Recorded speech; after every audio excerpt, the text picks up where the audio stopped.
Bienvenue sur Top Invest, la chaîne des top d'investissement. Ici, on parle essentiellement d'entreprises de qualité.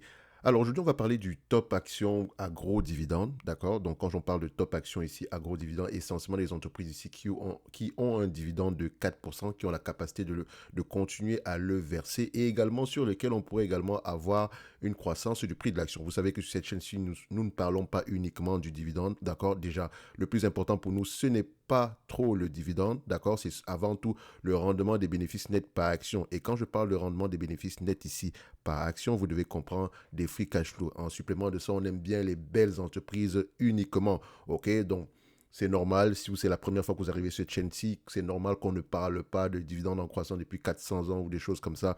Ça ne veut pas dire que ce n'est pas important, d'accord, mais ce n'est pas déterminant ici pour prendre une décision d'achat, d'accord. Il y a de très belles entreprises qui ne versent pas de dividendes, qui préfèrent acheter des actions. Donc, le dividende est parfois bien dans certaines conditions. Parfois également, il faut racheter les actions.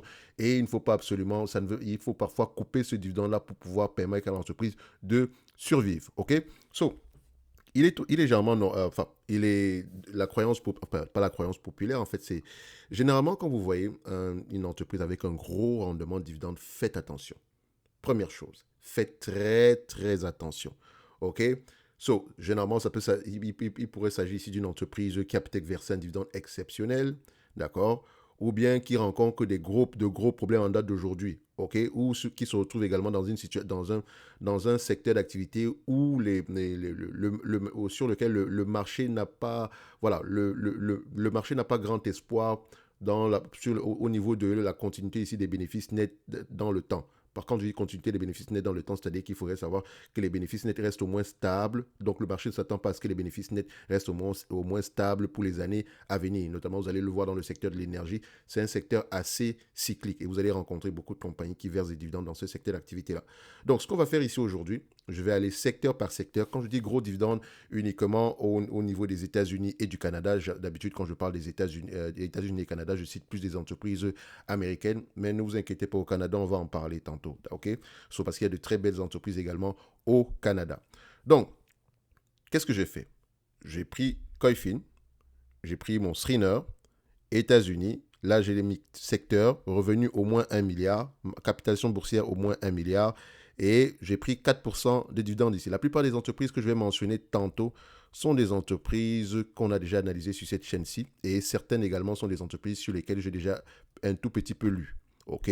Donc, on va commencer par le premier secteur d'activité ici, qui est le secteur de communication et services. Comme d'habitude, un like, un abonnement, ça fait toujours plaisir. Également un commentaire. Et n'oubliez pas, en description de cette vidéo aussi, vous avez le lien vers le service Top Premium ainsi que la Top Newsletter qui est gratuite. OK, sur laquelle vous allez recevoir tantôt des informations, enfin, vous allez recevoir une newsletter dans quelques heures. OK, on va le dire comme ça.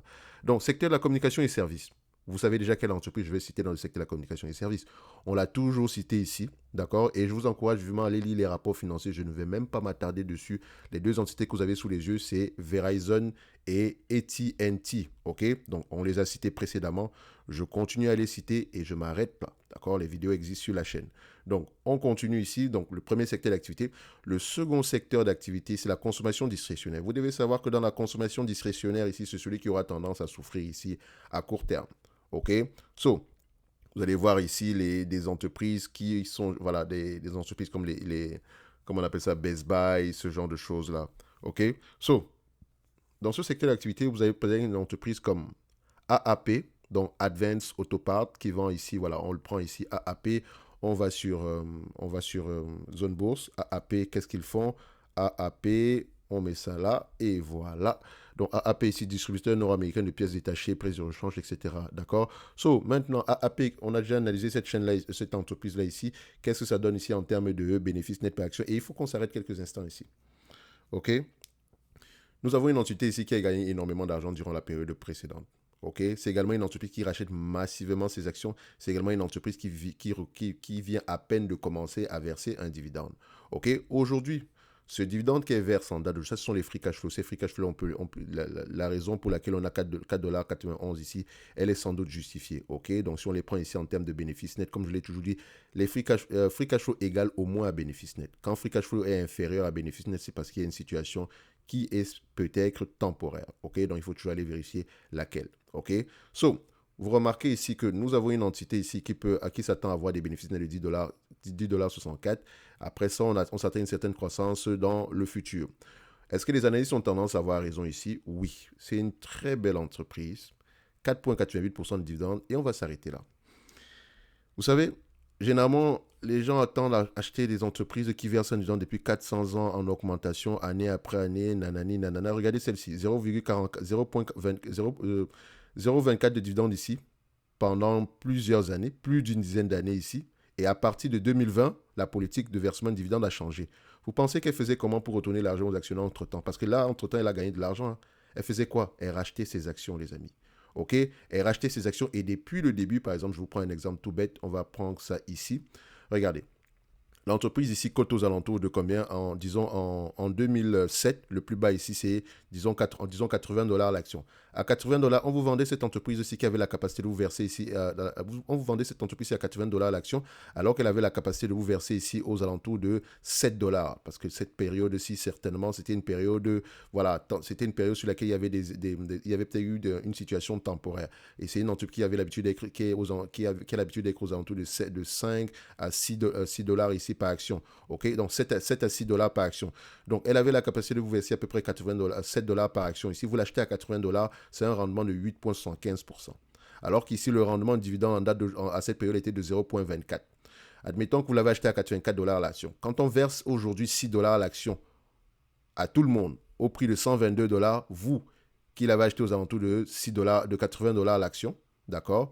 Vous avez un rendement sur coût de combien? Vous avez un rendement sur coût aux alentours de 7,5%. Donc, pendant que les autres encaissent 4,88, vous encaissez 7,5%. Tout simplement parce que vous l'avez acheté à une période où le rendement sur bénéfice net était déjà assez élevé. Et c'est ça qu'il faut regarder parce que tôt ou tard, le dividende n'est qu'une politique d'allocation du capital. D'accord? Tôt ou tard, une entreprise va verser un dividende. Donc, quand une entreprise a des bénéfices nets stables et croissants, posez la question de savoir qu'est-ce qu'elle fait avec ce cash-là. Est-ce qu'elle repaye la dette? Est-ce qu'elle fait des acquisitions? Est-ce qu'elle vous reverse un dividende? Ou bien est-ce qu'elle rachète les actions? OK? Posez-vous ces questions-là. Également, dépendamment de la période à laquelle vous vous retrouvez ici, soit vous êtes en période ici de rente, soit vous êtes en accumulation ici. Donc, rente, par exemple, si j'ai 65 ans ici aujourd'hui, ou bien 5 ans ou 55 ans, il y a des gens qui ne veulent pas avoir à faire, qui veulent à peu près, entre parenthèses, hein, une rente annuelle ici, d'accord? Ou une garantie annuelle ici en termes de rendement. Il sait que, OK, si j'ai acheté $1,000 ici pour cette entreprise ici, elle a 5% de dividendes ici, donc ce qui veut dire que je vais encaisser mon $50 ici par an tranquillement. OK?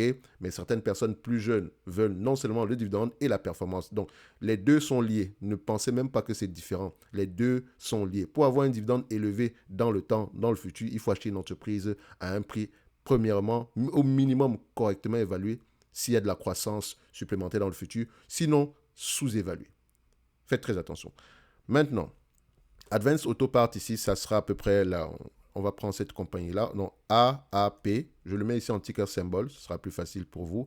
Donc, AAP ici, je pourrais rajouter ici Whirlpool. On en a déjà parlé ici. Je ne vais pas revenir dessus. Leggett & Platt ici, oui, elle va également avoir tendance à souffrir, mais elle a un avantage concurrentiel, cette compagnie-là. Mais bon, je vous encourage à aller lire vos rapports financiers. Quelle entreprise je pourrais également rajouter ici? On va se limiter là, on ne va pas tout donner ici aujourd'hui. Donc, on continue. Donc, je pense qu'on a déjà donné assez. Consommation, consumer staple, donc consommation durable ici. Qu'est-ce qu'on aura ici au niveau de ces entités-ci? Donc, au niveau de la consommation durable, alors, on va prendre, voilà, je pense que vous avez déjà deviné, même si certains ne vont pas aimer ça, mais Altria, c'est une machine à cash. Philippe Morris, c'est une machine à cash. Donc, Altria ici, ticker symbole, c'est MO. Philippe Morris, ticker symbole, c'est PM. Donc, Walgreen, je préfère une autre entité dans le même secteur d'activité. Calmen, faites attention. Calmen, par exemple, c'est le cas typique d'une entreprise que vous devez absolument éviter. Donc, quand on prend ici Calmen, elle gagne beaucoup d'argent cette année-ci. Je vous laisse aller regarder pourquoi. OK? Je vous laisse aller regarder pourquoi. Mais on va avoir tendance à revenir à la moyenne. OK? Donc, ici, en date d'aujourd'hui, si vous allez regarder les PER, vous allez dire, ah ouais, sous-évalué. Non, elle n'est pas sous-évaluée. Ne vous inquiétez même pas par rapport à ça. Elle a toujours tendance à s'échanger même d'abord quand vous regardez les bénéfices, la stabilité des bénéfices nets ici, voilà, ça donne envie de vomir un tout petit peu. OK? Donc, les belles entreprises ressemblent à... Elles ont à peu près les mêmes caractéristiques. Quand je parle d'une belle entreprise, par exemple, je vais mettre une entité comme... quelle entité vous ne connaissez peut-être pas? Donc, SPGI. On va la mettre ici. Donc, on va mettre ici SPGI. Regardez ceci. C'est presque une ligne droite en termes de bénéfice net par action. D'accord? Et quand je parle de bénéfice net par action, moi, je sous-entends free cash flow. D'accord? Parce que cette compagnie, c'est pas avoir au moins des bénéfices nets, des free cash flow, des bénéfices nets. Free cash flow égale au moins à bénéfice net ici. OK? Donc, voilà une belle entreprise. C'est très beau à voir. Si je prends du LVMH, OK? Vous allez remarquer également la même chose. C'est beau à voir.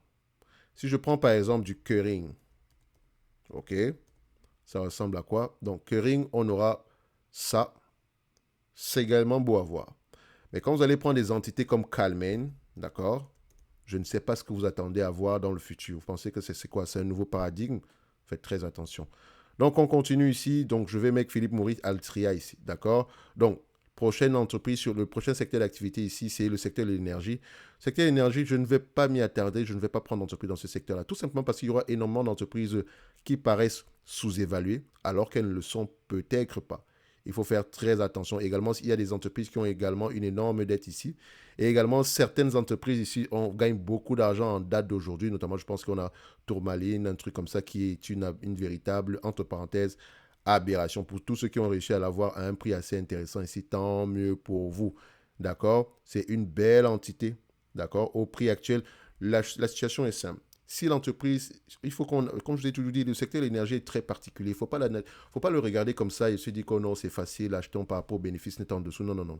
Déjà, les actifs tangibles sont importants au niveau des réserves et également les coûts de production sont importants. Or, le problème, c'est que les coûts de production, vous avez uniquement l'information des coûts de production quand tout va mal. Parce que, prenons un exemple. Si j'ai une énorme réserve ici de pétrole et que le pétrole coûte peut-être 100 dollars, connaissant mes réserves ici de pétrole, je sais également que dans certains, il y a certains terrains ici qui vont me coûter, il y a certains types de sols ici qui vont me coûter moins cher en termes d'exploitation, d'accord, en termes de forage, d'accord, c'est-à-dire que les coûts de production seront moins élevés, d'accord, de, ce genre de zones-là, d'accord, parce on va les mettre en zone ici, je ne vais pas les exploiter n'importe comment, non. Je vais uniquement les exploiter quand tout va mal à un certain niveau, à un certain moment donné. Par exemple, si le coût du pétrole est à 100 dollars et que je sais que j'ai une zone ici au niveau de mes réserves ici où le forage me coûte plus cher, disons aux alentours ici de... Voilà, il y a quand même du pétrole à l'intérieur, mais ça me coûte à peu près 80 dollars, admettons, pour extraire ce pétrole-là, alors que j'ai d'autres zones également où ça me coûte peut-être, ça pourrait me coûter 40 dollars. Je commence d'abord par exploiter la zone qui me coûte 80 dollars en termes d'exploitation pour la vider totalement. D'accord?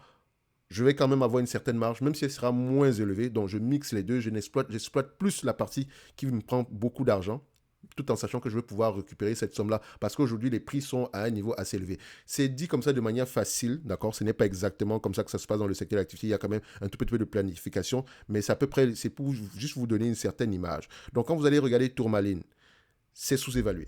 La question que vous devez vous poser maintenant, c'est est-ce que cette compagnie-ci a la possibilité de pouvoir ramener des bénéfices nets, de pouvoir avoir des coûts d'exploitation à un prix, disons, moyen par rapport à un prix inférieur au prix moyen qu'on a eu par rapport au prix du pétrole. Également, je vous ai déjà dit ici, allez regarder la courbe de Wood Mackenzie concernant ici le oil cash cost ici. Donc, voilà, je vais vous montrer ça ici. Je pense que oil cash cost, OK, curve, d'accord, on va le mettre ici. Voilà, donc je mets ça. Donc ça vient de Wood Mackenzie. Ils sont très spécialisés dans ce domaine-là. Il faut vérifier les dates. On vous dit ici que c'est pas pris par rapport aux compagnies, hein, mais on vous dit ici que le pétrole qui vient, voilà, il y a certaines régions ici, enfin, non, ça c'est en termes de capacité, voilà, non. Disons en Arabie Saoudite présentement, ok, les coûts de production sont aux alentours les coûts d'exploitation, je pense que c'est, oui, on va dire ça comme ça, le coût d'exploitation ici, aux alentours, entre 15 et 25 dollars, ils sont rentables. D'accord? Entre 15 et 25 dollars ici, ils sont rentables. Enfin, pas qu'ils sont rentables, ils récupèrent leur argent. Si le pétrole se négocie à un prix au-dessus de 25 dollars ici, d'accord, ils gagnent de l'argent. D'accord? Donc, c'est-à-dire que si à un prix de pétrole à 60 dollars, ils gagnent de l'argent. À 40 dollars, ils gagnent de l'argent. Donc, s'ils augmentent leur production ici, ils peuvent faire mal aux autres.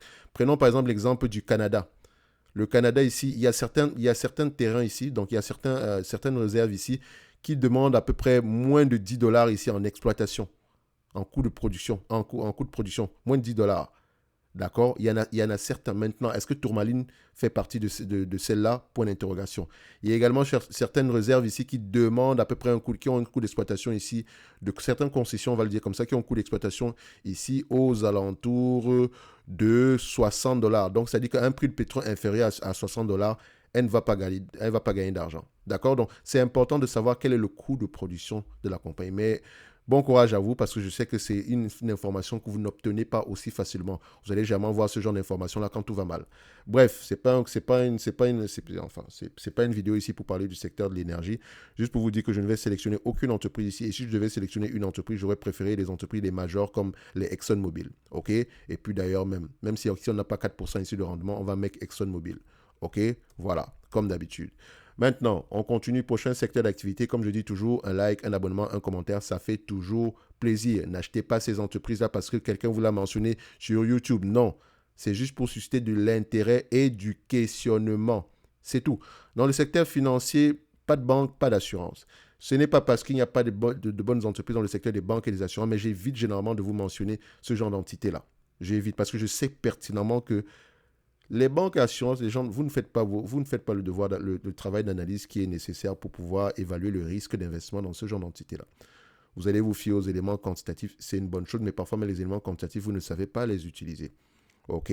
Donc, je pourrais citer des banques canadiennes ici, comme Bank of Nova Scotia, mais les banques, j'évite maintenant de le faire parce que je sais qu'il faut. Ça me dérange de parler d'une banque sans lire les rapports financiers. Ça me dérange. Même si je sais que Bank of Nova Scotia a un bon bilan, d'accord, il y a de grandes chances que ce soit le cas, mais je préfère ne pas la mentionner. Ici, même si je l'ai fait, ici, on va prendre T. Rowe Price. N'oubliez pas que T. Rowe Price a ses propres problèmes. D'accord? Je ne vais pas revenir dessus. On a déjà fait plusieurs vidéos sur T. Rowe Price. Je vous encourage à aller voir les vidéos dessus. OK? So, j'aurais également pu citer Franklin Ressources ici, donc qui ticket symbole BEN. Faut pas que Ressources ici vous fasse penser que non, elle exploite du pétrole. Non, c'est plutôt un asset manager, ce genre de choses-là. OK? Donc, ici, elle également, elle a les moyens de payer ce dividende. Et puis même d'ailleurs, je vais la citer. D'accord? Pourquoi pas? D'accord? On va la mettre ici, Franklin Ressources. OK? Ben. Alors, prochain secteur d'activité. D'accord? On va aller où? On va dans le segment du healthcare. Segment du healthcare, vous savez que je n'aime pas les vendeurs de médicaments. Je préfère les distributeurs et également les entreprises qui vendent des instruments médicaux. D'accord? Voilà à peu près mes préférences. Donc, quand on arrive dans ce segment d'activité, je prendrai malheureusement AbbVie, Pfizer. Les deux entités que je vais prendre ici. Je sais, beaucoup de gens vont parler de Pfizer, mais voilà, il y a également certaines personnes, ils s'en foutent royalement. OK, donc AbbVie, Pfizer sont les deux entités que je vais prendre. Et j'ai déjà fait des vidéos sur AbbVie et Pfizer. Je vous laisse aller les voir ici parce que je ne vais pas revenir sur ce que j'ai déjà eu à mentionner précédemment. Comme je le dis toujours, faites attention. Maintenant, on continue. Segment industriel ici. Quelle entreprise on va prendre en considération dans le segment gros dividendes? Alors, dans le secteur industriel, qu'est-ce qu'on obtient en date d'aujourd'hui? Voilà. Je pourrais parler de troisième ici, mais comme je l'ai dit, troisième n'est pas une mauvaise entité, hein. C'est juste parce qu'il y a il y a une grosse incertitude au niveau des procès. Donc, comme je dis toujours ici, laissez-la mûrir. Vous n'avez pas besoin de mots de tête. D'accord? Stanley Black & Decker, c'est une entreprise qui n'est pas en décroissance. Faites attention. Elle a volontairement choisi de faire ce changement-là qui affecte ses bénéfices nets, qui affecte ses revenus et ses bénéfices nets de manière temporaire. Je vous laisse également aller regarder la vidéo à ce sujet-là. Sinon, jamais de la vie, je vais mentionner Zim, ni Starbulk ou bien toutes les entreprises qui sont de secteur maritime ou bien avec les conteneurs. Non. Ce secteur d'activité-là, très dégueulasse. Donc, je vais prendre ici Stanley Black & Decker, SWK. OK? Oui, certains vont dire, oui, mais le payout ratio est élevé, machin. Il faut d'abord aller regarder pourquoi. Va regarder la véritable raison avant de dire que payout ratio est élevé. Il faut aller regarder. D'accord? On continue. Information et technologie, qu'est-ce que je vais prendre ici en considération dans ce secteur d'activité-là? Alors, où est-ce qu'il est? Information et technologie. Je pense que la dernière fois, on avait cité Dell et HPQ, mais bon, il faut faire attention également avec ces entreprises. Je vais prendre personne. Même si IBM, ça pourrait être intéressant ici, mais je n'ai pas encore lu les rapports sur IBM. Je préfère lire les rapports parce que IBM, c'est une entreprise qui est en plein changement. Donc, je préfère lire les rapports sur IBM avant de pouvoir mentionner quoi que ce soit sur cette compagnie-là. Donc, on va prendre le segment des matériaux ici et le segment ici du real estate. Donc, on va prendre les deux. Donc, alors, ici, Realty Income et SPG, je les cite toujours. Je ne vais pas revenir dessus. Voilà les deux entités que je vais sélectionner à ce niveau. OK? Après ça, vous pouvez également rajouter Lyondell Basel. D'accord? Je n'aime pas les Digital Realty et tout le reste là parce que je ne sais pas comment ils arrivent à se constituer en tant que real estate rate, mais je sais que ce genre de secteur d'activité là, la dépense, comment on dit ça?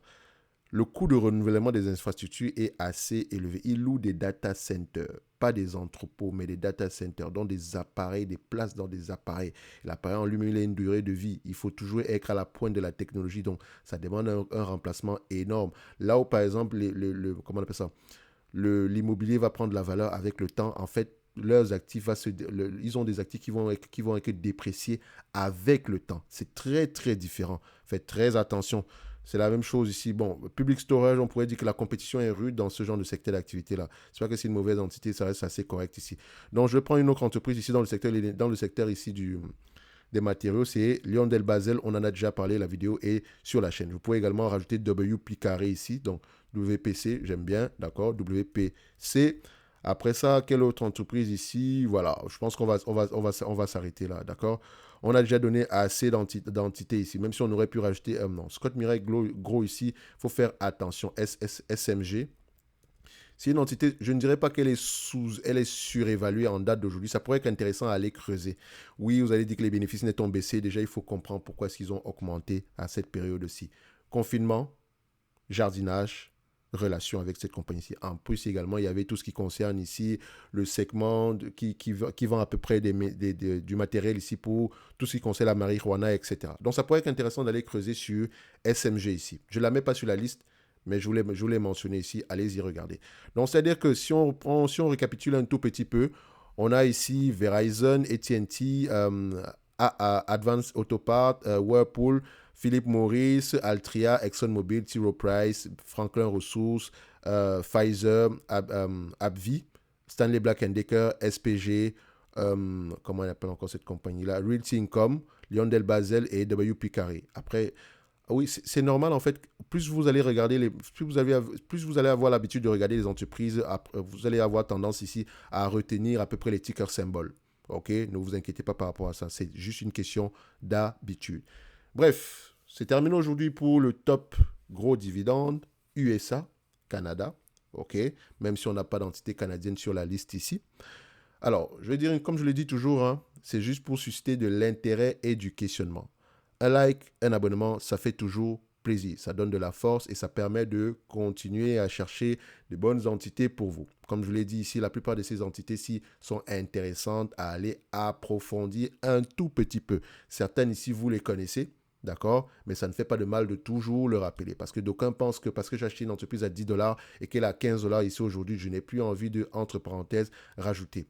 Si l'entreprise vaut 30 dollars, tant qu'elle se négocie à un prix ici qui me permet de pouvoir avoir une certaine marge de sécurité, tant mieux pour moi. Généralement, la marge de sécurité que je recherche, c'est aux alentours de 40 à 50%. Ok, donc si l'entreprise ici vaut 30, je l'achète à 15 et même si elle se négocie à 20 dollars, je pourrais quand même rajouter. Il n'y a pas de souci par rapport à ça.